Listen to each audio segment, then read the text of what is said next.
Hurricane who? 1. What is hurricane?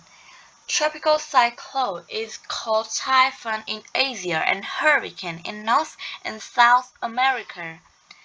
Hurricanes go around like a wheel turning to the left when they hit in the northern part of the world.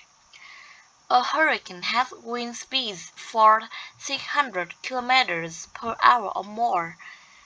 Tropical Prediction Center is in Miami, Florida, United States.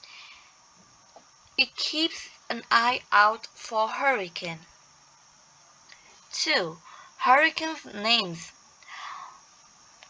When meteorologists detect a hurricane, they give it a name to easier to keep up the information about the hurricane and, and the hurricane's possible dangers.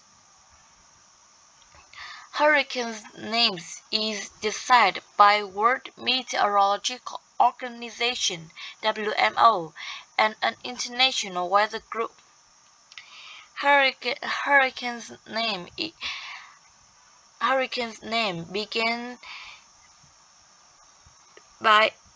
begin with English alphabet.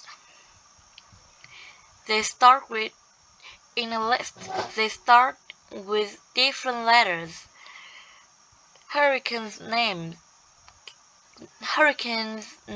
can be male or female name. In Asian countries, they use different lists, what made up by WMO's Typhoon Committee. Few names of them are personal names, but most of all are flowers, animals, trees, and other similar things.